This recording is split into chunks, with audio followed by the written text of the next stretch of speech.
Well, your eyes are right there. Well, yeah. Yeah, I don't need to see anything. I can see your beauty from here.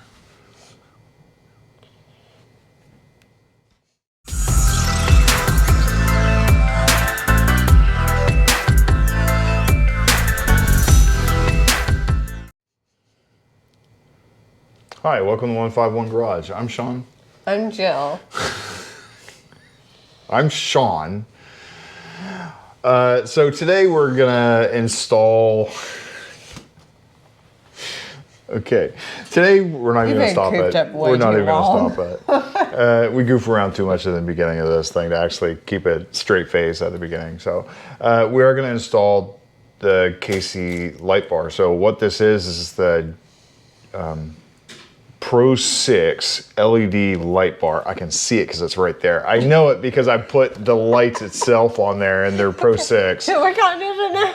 PRO6 LED light bar by KC. If you can't tell, there's enough logos to kill a horse, I guess.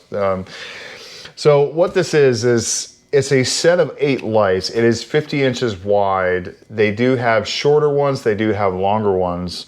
40 inches, 39 inches is the one we're looking at getting before. But a wonderful company, and I'll do a shout out to Bay Area Metal Fabrication, BAMF, makes these.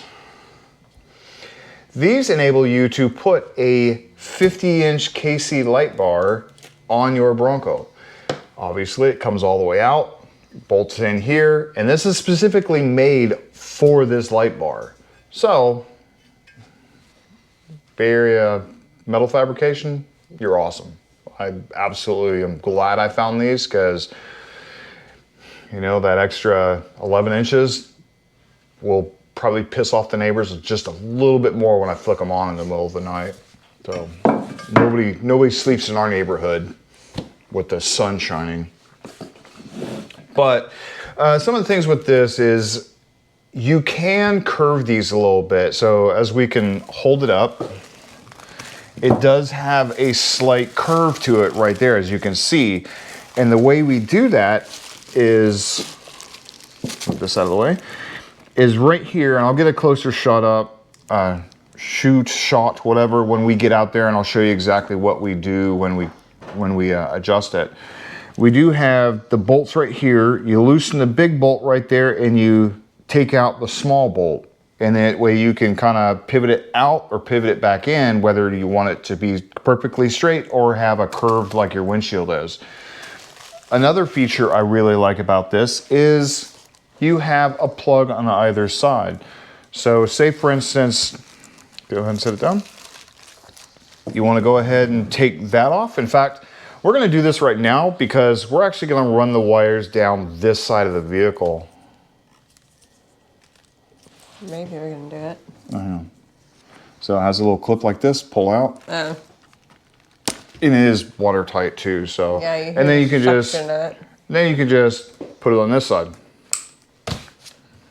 When you get it zip tied out of the way behind this stuff, it's not going to be that bad. And that way you can run the wires down whichever side you want. Now, the way we're going to run it is a little bit different than the way factory runs their wiring. The way that they want you to run it is actually down through the metal thing. And I'll show you when we get out there. We're not going to do it that way. We're actually going to run it actually an ingenious way I saw somebody else do it. You don't have to cut anything. You don't have to drill anything. And when we get out there, we'll show you just how we're going to do it. I actually think it's an ingenious way of doing it. It's kind of hidden behind the windshield. There is a gap right there. And again, we'll show you how that's done. We aren't going to hook them up permanently today because we are going to wire in this. As you can tell up above, we have a couple items. We do plan on putting the painless wiring system in there to run all this stuff. This does require a relay, which obviously it comes with because the wiring's up there anyways. Oh, the wiring's right there. So it does come with a relay system and a switch. We're not going to use that. We're going to use portions of it. Just like we did with the fog lights for the front of the Bronco. It's something we want to do. We want to put this in because we did put our own switches in. We do plan on having them all protected. And also this gives me the benefit of putting it on a completely different system rather than the main Bronco battery and fuse box. I don't want to tap into any other fuses, overdo the circuits or the fuse box or anything like that and have issues down the road. This right here isolates everything to that fuse box. That's it. So if anything goes wrong with that, I still have a fuse box that I can actually drive the Bronco around in. So not that it's going to do. Now, if you guys are wondering what this little piece is that's sticking up, it is a bracket that this goes to keep it from. Yeah, it's like a kickstand. So what it'll do is it'll go like this, and this right here sits on the roof of your car. We'll adjust it. We're not going to put it on now because it's just going to get in the way. Once we get it up there, get the brackets on and situated kind of where we want, we'll tighten everything up. Again, we're not going to worry about aiming it because we're not going to turn it on right now anyways. It won't be hooked up. But when we do get to the point where that's installed, we are going to go take it out at night, aim all the lights, adjust the bar up and down, and all the fog lights and everything like that on the front of the vehicle, just to make sure that when we flip on the lights, we're not, you know, searching for aircraft or blind some poor bastard flying overhead, you know. Yeah, so we'll get out there, we'll kind of show you how we're putting them together, what we did, and how we're going to run the wiring. So there's probably not going to be a lot of talking outside, is there, because of the wind? We got gale force winds. Yeah, it is pretty windy outside. It is pretty cold. We will do a quick, probably like a speed up through all the process until we get this actually set up. Once we get it set up, I'll get you on a different stand, get the mic out, and actually go through the entire process of what we did, what we're planning on doing once it's up there, and what we have to go through. So, but we'll try to do as best we can. It is windy outside and it is cold. It's actually cold in Florida. Hell froze over Last night, and So, we'll do it again tonight. Yeah, but cold is like 60 degrees. See you out there. Actually colder than that. So right now what we got to do is we actually got to move the top back and let our bimini back a little bit, just so we can kind of stand up and access this stuff.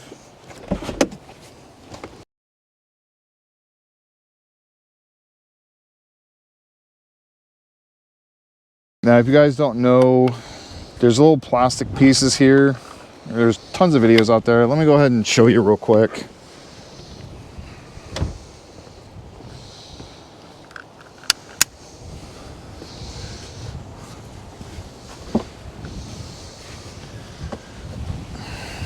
There's little plastic pieces right here. There's a button right here that you got to press in and it comes out. There you go. And then you have two 10mm sockets, or two 10mm nuts right here that you take off on either side. I'll take off this black plastic piece. Keep those nuts, you're gonna need those. And it's perfect. I had put them on top of the sun visors. Oh, they're on top of the sun visors. Oh. Yeah.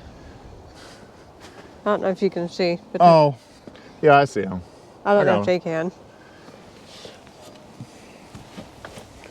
Hang on. You won't leave them there because they actually go away, babe. Well, yeah, I know.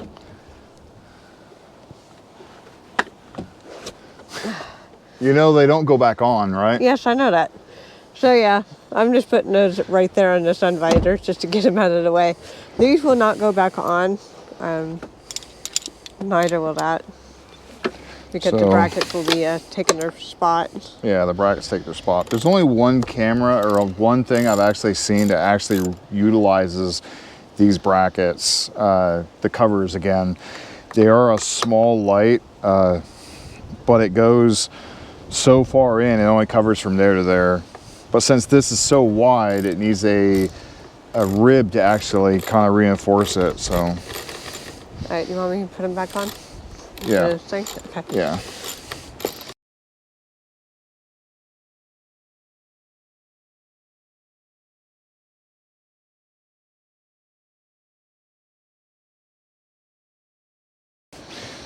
Now what we are going to do is tape up this right here. Again, sorry for the wind. I can already tell it's going to be bad. We're going to tape up this right here just because it does drop down a little bit and we can take this tape off. I'd rather scratch the tape than scratch the paint. Where are we putting it? To this side? Yeah, because it hangs over this way.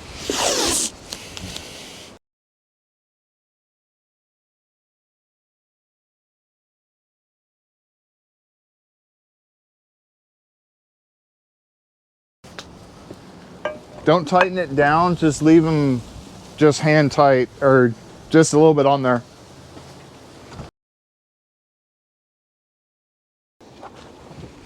Oh, Diesel, you okay?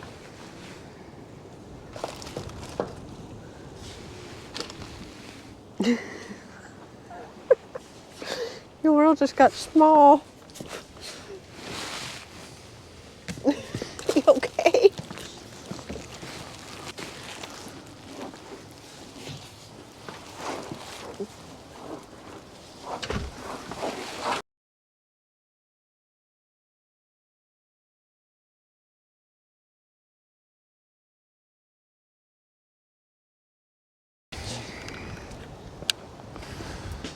So what we did right here is we actually put this on there to protect it.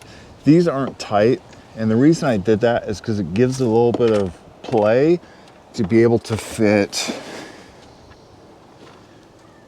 these bolts in. So these bolts actually aren't all the way out.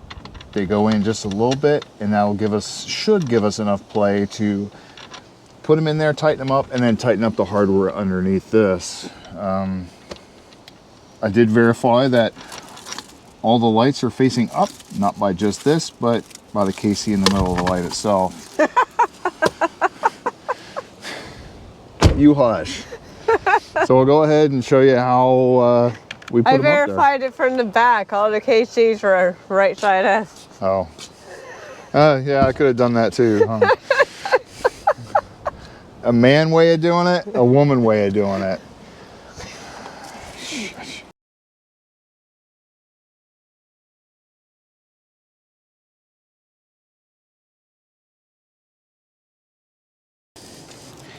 This is a 13 millimeter, so you got it from dropping down because I'm about to let go. Okay. Definitely two people for this. Yeah, you're gonna hate life if you don't do 2 people. It's cumbersome. It's big. You get the other side.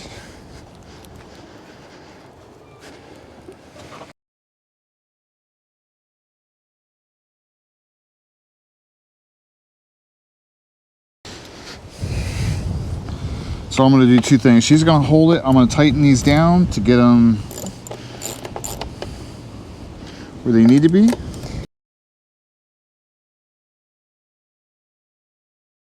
Change the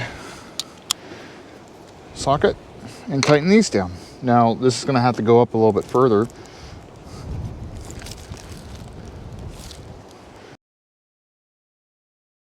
If you don't know we have KC lights, I don't know. You must be blind. Well, you will be after I turn them on. Okay, you can let go.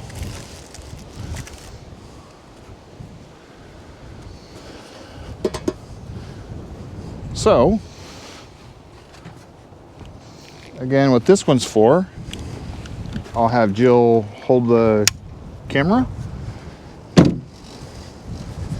Go inside. I'll put in this one. I wanted to see really quick. Oh, that looks cool. Doesn't it? Looks neat. All right, what am I doing? I gotta put in this. Yeah, hi, Diesel. It's our dog. Every time we come out here, he wants to come out here and hang out, which is totally fine with us. This is his Bronco pretty much. Anytime we go in it, he comes with us. Don't ya? It's like, what are you doing in my Bronco? You get in the back, get off the console.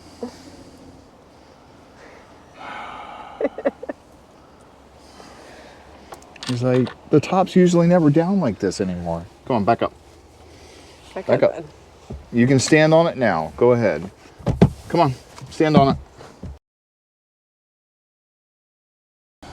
So all this is a kind of like a kickstand to be able to keep your lights from bending up or pushing back when you actually drive or whatever. There's 2 bolts. You can adjust it. The adjustability of this thing is just phenomenal. I mean, there's a ton of adjustability. When I get the other bolt in there, I'll show you.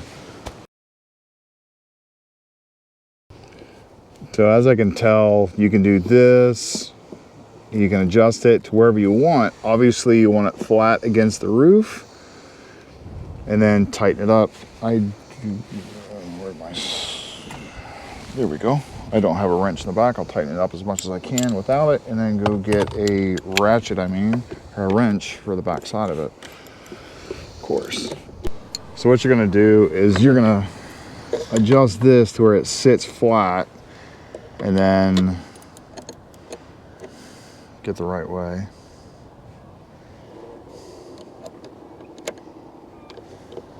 .13mm. Tighten it down.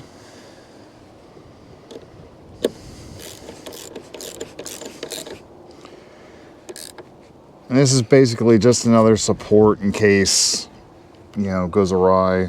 Start hitting bumps and stuff. It's not going to flex too much. It has a support with this. I don't press it on too much because I don't want it to dent this, but it's enough to where if it does, you know, have some resistance to wind, it's going to keep it from bending back. So, as far as that, you want to take the covers off? I'll film you taking the covers off? Yeah. Okay.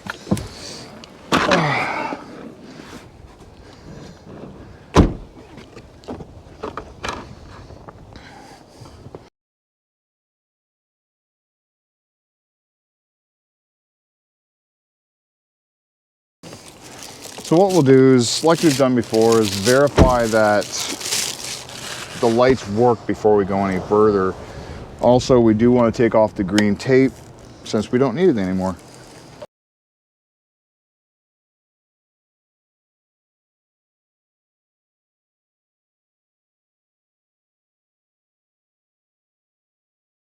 And the reason we do this is because we want to verify it all works before we start wiring it in permanently. If there's an issue permanently, or an issue before we start, then we know it was there before we actually started moving wires around. So let's go ahead and kick this up a little bit.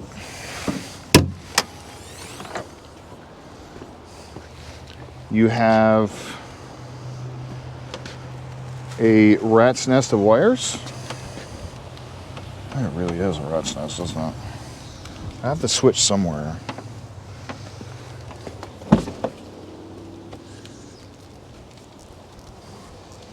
Oh, the switch is right there. So hang on. How do we get that tangled up? Well, because it's just, hang on. So, okay, take that wire that way. Everything else kind of stays all tangled up until I do it. Now, as we've seen before,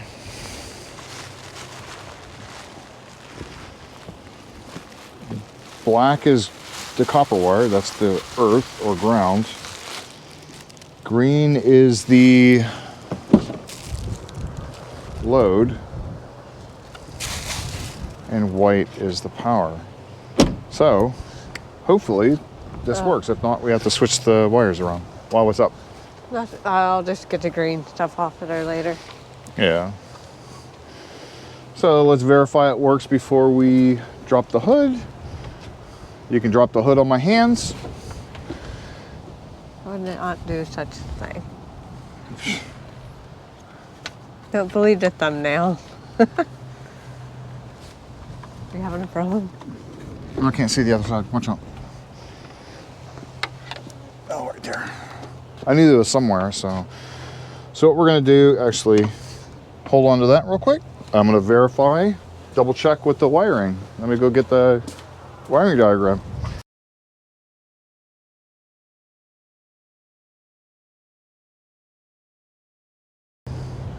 Drop it down a little bit. I'll hook it up. I don't know if you guys can see it, but not that far. Jeez. See, she does slam the thing on me. So go ahead. Let me make sure that you can see it. Oh yeah. All right, 3, 2, 1. Ding.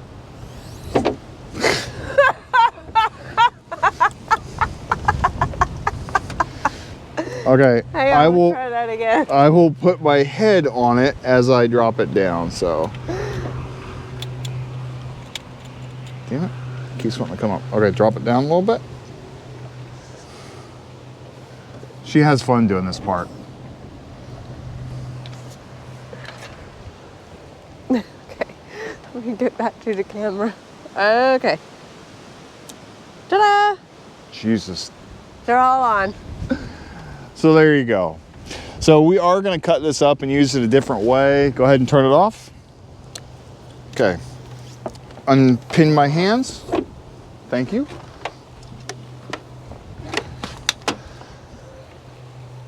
And let me show them kind of where we're running at. So when we finally wire it in permanently, we're just going to ground out the one up there. So we're going to put the ground straight up to here. It's a perfect place to put it. It's already grounded. Perfect spot. You don't have to have an extra wire. What we are going to do differently though is we're going to run the power down the inside of this channel right here. There's plenty of room. It's going to go down under this. Behind this, just like I wired these right here, there is a gap that you can go and go all the way under all this stuff right here, and it comes out right there. I'll run that to the painless wiring, which I plan on putting right on top of that. This is going to be next weekend. I've been dying to put it in. That's going to be something we plan on. So that way we can do a couple other things we plan on doing, including the rock lights, which we plan on putting under there. So hopefully, so with this, obviously it's not wired yet. We do plan on doing that next weekend with the painless wiring system. We do also plan on rewiring, not these, but those into the system as well. That's going to take a little more time. That may take at least a weekend. We'll see. Hopefully we can get it done in the weekend. It's pretty easy to install. It's just a lot of wires you have to find or you have to actually run through. There are different systems. We chose that one because one, I need to do painless wiring for my rat rod, so we chose that one instead of going other routes. Also, this isn't the one with the uplifter switches or upfitter switches, so we are doing something a little bit different for the people that don't have it. The vehicle, the Badlands and the Black Diamond, will both be equipped with upfitter switches. We'll be doing something completely different with those rather than wiring it the way this one is. So there are a couple different options. Again, this is a pretty simple process. Depending on which light you want, I mean, we like the big lights. We were gonna choose just the one with the 6 lights in the center, but when we found out that Bay Area, God, it's so hard to say that. BAMF, Bay Area Metal Fabrication, had these lights, or had these brackets, bought them that day. In fact, I accidentally bought 2 by accident, 2 sets. My bad. Actually, not my bad, because I plan on using something like this on the other one. So, but you know, hope you guys like this. Hope you guys like, subscribe, hit the notification bell. Stay tuned on the rewiring of all the lights in this. In fact, the addition to some rock lights and some other things that are coming up. So, hope you guys you know, like it, and hope to see you next video. Bye. Bye. Cold enough?